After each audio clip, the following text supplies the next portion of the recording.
السلام علیکم۔ آج جمعہ ہے، ستمبر کی 17 تاریخ۔ پاکستان میں اس وقت شام کے 7، بھارت میں 7:30 اور یہاں ہمارے اسٹوڈیوز کی گھڑیوں میں صبح کے 10 بج رہے ہیں۔ وائس آف امریکہ واشنگٹن کی اردو سروس سے میں ہوں خالد حمید، خبروں کے ایک بلیٹن کے ساتھ۔ پاکستان کے دورے پر آئی ہوئی نیوزی لینڈ کرکٹ ٹیم کے بورڈ نے میچ شروع ہونے سے کچھ گھنٹوں قبل اچانک سیکیورٹی خدشات کی بنا پر سیریز منسوخ کرنے کا اعلان کیا ہے۔ نیوزی لینڈ کرکٹ بورڈ کا کہنا ہے کہ سیکیورٹی خدشات کے باعث دورہ منسوخ کیا جا رہا ہے۔ نیوزی لینڈ کی ٹیم 18 سال کے بعد پاکستان کا دورہ کر رہی تھی۔ پاکستان کرکٹ بورڈ کے مطابق نیوزی لینڈ کی ٹیم اور آفیشلز کو فول پروف سیکیورٹی فراہم کی گئی تھی، جس پر انہوں نے اطمینان کا اظہار بھی کیا تھا۔ تاہم اچانک نیوزی لینڈ کرکٹ بورڈ نے دورہ منسوخ کر دیا۔ پاکستان کے وزیراعظم عمران خان نے نیوزی لینڈ کی وزیراعظم جیسنڈا آرڈن سے بھی بات کی، لیکن انہوں نے احتیاط کی بنا پر یہ دورہ منسوخ کرنے کی استدعا کی۔ پاکستان کے وزیر داخلہ شیخ رشید نے بھی اس حوالے سے پریس کانفرنس کی ہے۔ وزیر داخلہ کا کہنا تھا کہ نیوزی لینڈ کی وزیر اعظم نے ٹیم پر حملے کا شبہ ظاہر کیا تھا، لیکن پاکستان کے پاس اس حوالے سے کوئی سیکیورٹی تھریٹ نہیں ہے۔ وزیر داخلہ نے دعویٰ کیا کہ ایک سازش کے ذریعے اس دورے کو ختم کیا گیا ہے۔ نیوزی لینڈ کرکٹ بورڈ کے فیصلے سے پاکستانی شائقین کو دھچکا پہنچا ہے۔ اس فیصلے سے پاکستان میں کرکٹ شائقین مایوس ہوئے ہیں، جو ایک عرصے کے بعد پاکستان کرکٹ کو ٹی وی کے بجائے میدانوں میں دیکھنا چاہتے تھے، اور انہوں نے سوشل میڈیا پر اپنی مایوسی اور افسوس کا اظہار کیا ہے۔ یہ پہلی مرتبہ نہیں ہے کہ بین الاقوامی ٹیموں نے سیکیورٹی خدشات کی بنا پر پاکستان آنے سے انکار کیا ہو۔ اس سے قبل نیوزی لینڈ کی ٹیم کراچی میں ایک دہشت گردی کے واقعے کے بعد اپنا دورہ ادھورا چھوڑ کر واپس چلی گئی تھی۔ تاجکستان کے دارالحکومت دوشنبے میں منعقد ہونے والی شنگھائی تعاون تنظیم SCO کے سربراہ اجلاس میں افغانستان اور دہشت گردی کا مسئلہ چھایا رہا۔ اجلاس کے مقررین نے دہشت گردی کو افغانستان کی موجودہ صورتحال سے مربوط کرنے کی دیکھنے کی کوشش کی اور اس بات پر زور دیا کہ عالمی برادری کو دہشت گردی اور انتہا پسندی کے خلاف متحد ہو کر لڑنے کی ضرورت ہے۔ پاکستان کے وزیر اعظم عمران خان نے اجلاس سے خطاب کرتے ہوئے کہا کہ طالبان نے افغانستان میں ایک جامع سیاسی نظام اور تمام نسلی گروپوں پر مشتمل نمائندہ حکومت کے قیام کا جو وعدہ کیا تھا وہ انہیں پورا کرنا چاہیے۔ افغانستان کے استحکام کے لیے یہ ضروری ہے۔ جبکہ بھارت کے وزیر اعظم نریندر مودی نے کہا کہ خطے میں سب سے بڑا چیلنج امن و سلامتی کا قیام اور عدم اعتماد کا خاتمہ ہے۔ روس اور وسطی ایشیائی ریاستوں پر مشتمل SCO اور اجتماعی سلامتی معاہدہ تنظیم CSTO افغانستان پر مشترکہ سربراہی اجلاس منعقد کرے گی۔ بین الاقوامی مالیاتی فنڈ IMF کے عہدیداروں نے افغانستان میں بگڑتے ہوئے معاشی حالات پر تشویش کا اظہار کیا ہے اور عالمی برادری پر زور دیا ہے کہ وہ ملک میں ممکنہ انسانی بحران کو روکنے کے لیے فوری اقدامات کریں۔ بین الاقوامی مالیاتی فنڈ نے کہا ہے کہ افغانستان کے ساتھ اس کی وابستگی اس وقت تک معطل رہے گی جب تک بین الاقوامی برادری طالبان کی قیادت والی حکومت کو تسلیم کرنے کے بارے میں واضح موقف نہیں اپناتی۔ IMF کے ترجمان گیری رائس نے جمعرات کو ایک نیوز کانفرنس میں صحافیوں کو بتایا کہ ہم بین الاقوامی برادری کی طرف سے افغانستان میں طالبان حکومت کو تسلیم کرنے کے حوالے سے رہنمائی حاصل کرتے ہیں اور ابھی تک صورتحال واضح نہیں ہے، اس لیے وہاں IMF پروگرام کو روک دیا گیا ہے۔ طالبان حکام نے افغانستان میں لوگوں کو بختاریان خزانے کے تحفظ کی یقین دہانی کرائی ہے اور صدیوں پرانے خزانے کو بیرونی ممالک اسمگل کرنے کی سوشل میڈیا رپورٹوں کو مسترد کر دیا ہے۔ طالبان کے نائب وزیر اطلاعات و ثقافت احمد اللہ واسق نے کہا کہ خزانہ ریاستی ملکیت والی ٹریجری میں محفوظ ہے۔ افغانستان میں اپنی 20 سالہ شورش کے دوران طالبان نے انتخابات کے غیر اسلامی قرار دیتے ہوئے تواتر سے انتخابی کارکنوں اور ان کے ریلیز پر حملے کیے تھے، لیکن اب طالبان کے ترجمان سہیل شاہین نے وائس آف امریکہ کی اردو سروس کو ایک انٹرویو میں کہا ہے کہ اب جب کہ گروپ شریعت کی بنیاد پر ایک مستقل حکومت قائم کرنے کی جانب بڑھ رہا ہے، وہ انتخابات کے انعقاد کو خارج از امکان قرار نہیں دے رہے۔ ترجمان نے کہا کہ جہاں تک الیکشن کی بات ہے، الیکشن ہوتے ہیں یا نہیں، اس کے لیے انتظار کرنا پڑے گا۔ مستقبل میں آئین پر کام کرنے کا منصوبہ ہے تو ان پر آئین کے مسودے کی تیاری کے وقت غور کیا جا سکے گا، ابھی نہیں۔ امریکی فوج کے افغانستان سے انخلا کے بعد امریکہ اور طالبان کے درمیان تعلقات اور مختلف امور پر قائم مقام حکومت کے موقف پر طالبان کے ترجمان سہیل شاہین نے وائس آف امریکہ کی مونا شاہ کو ایک انٹرویو میں تفصیلات فراہم کی۔ اس سوال پر کہ وہ طالبان کے امریکہ سے تعلقات کو کس طرح دیکھتے ہیں، سہیل شاہین کا کہنا تھا کہ ہم نئی شروعات چاہتے ہیں۔ اب یہ امریکہ پر منحصر ہے کہ وہ ہمارے ساتھ کام کرے گا یا نہیں، اور یہ بھی کہ اگر وہ یہاں سرمایہ کاری کرنا چاہتے ہیں تو ہم ان کا خیر مقدم کریں گے۔ ایک دوست سے ایسا کرنے کی توقع کی جا سکتی ہے۔ داعش کی خطے میں موجودگی سے متعلق ایک سوال کے جواب میں ان کا کہنا تھا کہ وہ داعش کو کنٹرول کرنے کی قوت رکھتے ہیں۔ امریکی کابینہ کے اس اعتراض کے جواب میں کہ وہ تمام لوگوں کی نمائندگی نہیں کرتے، سہیل شاہین کا کہنا تھا کہ یہ حکومت تمام نسلی گروپس کی حمایت سے بنائی گئی ہے۔ الیکشن کے بارے میں ان کا کہنا تھا کہ اس پر آئین کے مسودے پر کام کرتے وقت دیکھا جائے گا۔ عورتوں کے حقوق، تعلیم اور حکومت میں شمولیت سے متعلق ترجمان کا کہنا تھا کہ عورتوں کو شریعت کے مطابق تمام حقوق دیے جائیں گے، لیکن جہاں تک عورتوں کے اعلیٰ حکومتی عہدوں پر فائز ہونے کی بات ہے تو اس پر علماء دین کے مشوروں کے بعد ہی غور کیا جائے گا۔ احمد رشید ممتاز تجزیہ کار ہیں اور انہوں نے افغانستان میں امریکہ کی جنگ، طالبان، وسطی ایشیا کے حالات پر کئی کتابیں تحریر کر رکھی ہیں۔ طالبان کے ترجمان سہیل شاہین کے وائس آف امریکہ کے ساتھ انٹرویو پر انہوں نے لاہور سے ایک انٹرویو میں اس کا تجزیہ کیا ہے۔ احمد رشید کا کہنا ہے کہ افغانستان میں کوئی بھی نیا آئین دیگر فریقوں کی شرکت کے بغیر تشکیل دیا جاتا ہے تو اسے مسترد کر دیا جائے گا۔ خواتین کے حقوق کے لیے کام کرنے والی سرگرم افغان خواتین کا کہنا ہے کہ ان کے خدشات بدستور موجود ہیں۔ انہی خدشات کے پیش نظر کھیلوں اور کئی دوسرے شعبوں سے تعلق رکھنے والی متعدد خواتین ملک چھوڑ کر چلی گئی ہیں۔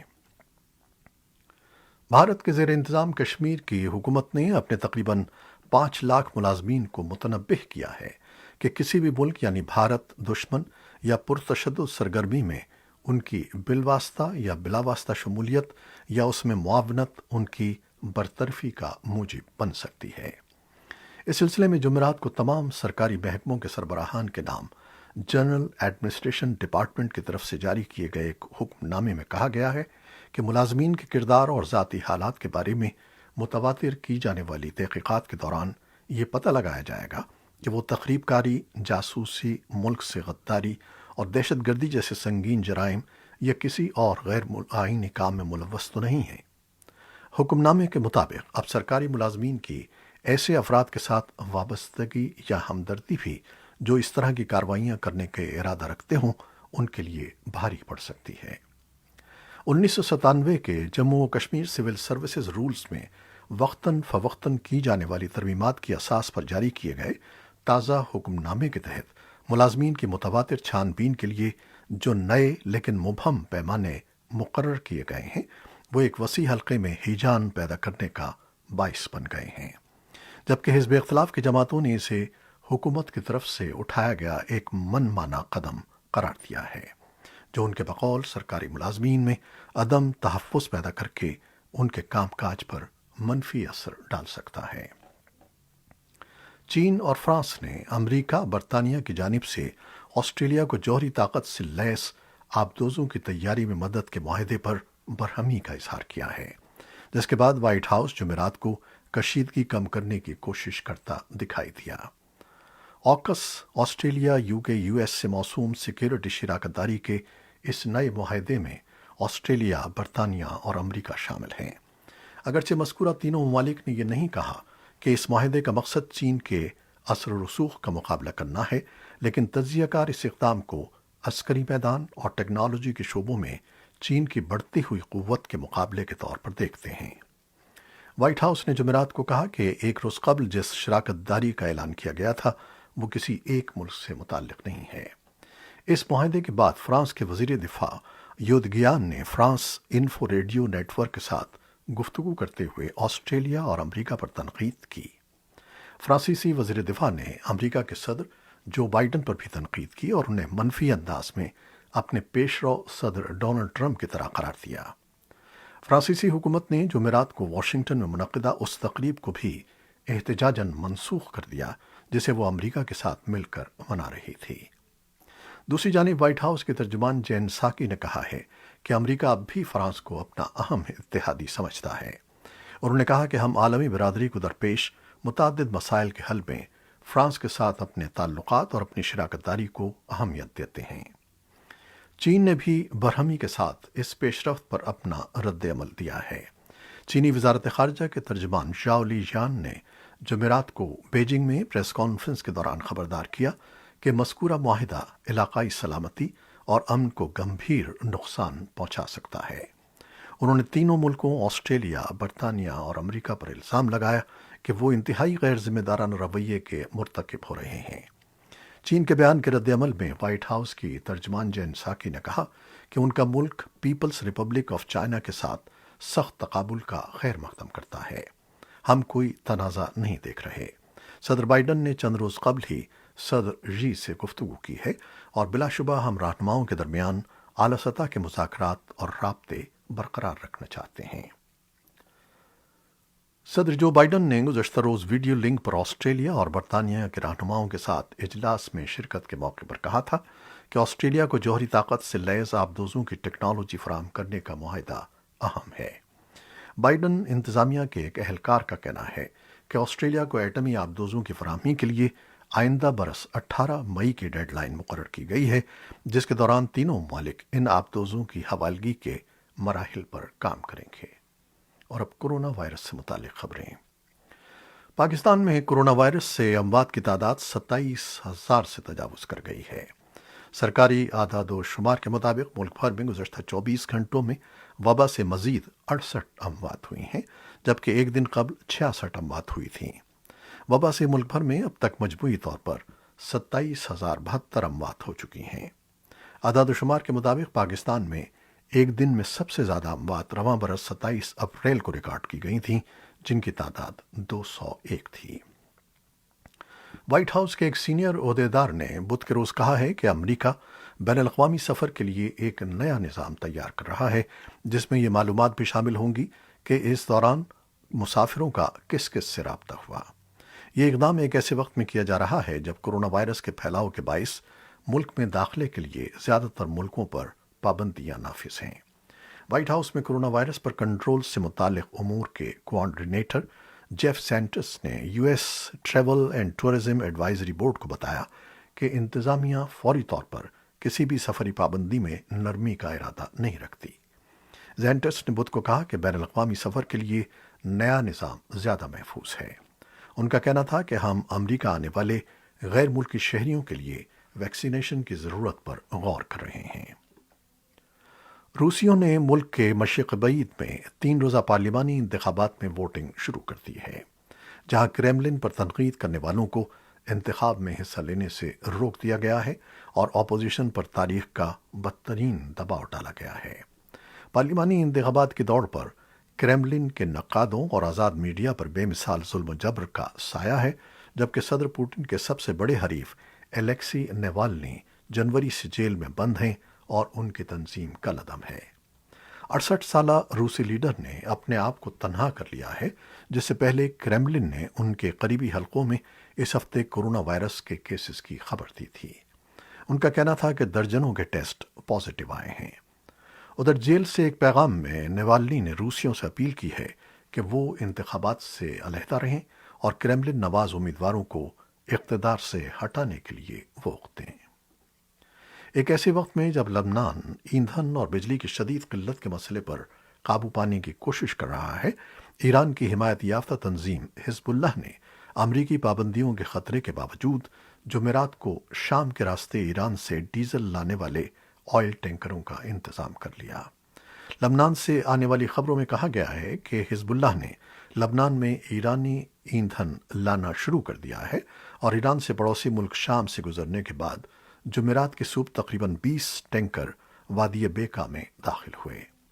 مبصرین کا کہنا ہے کہ ایرانی ایندھن لبنان کی توانائی کی قلت کو کم کرنے میں مدد دے سکتا ہے، لیکن ناقدین کا کہنا ہے کہ اسے قبول کرنے سے لبنان کو امریکی پابندیوں کا خطرہ لاحق ہو جائے گا، جس کے ساتھ شرائط بھی ہوں گی۔ یہ تھیں وہ خبریں جو فیس بک لائیو پر ہم نے آپ کے لیے پیش کی۔ ہماری ویب سائٹ، یوٹیوب اور پوڈ کاسٹ پر یہ بلیٹن پوسٹ کر دیا جاتا ہے۔ خالد حمید کو اب اجازت دیجیے گا اور ہمارے اس بلیٹن کو شیئر ضرور کیجیے گا۔ اللہ حافظ۔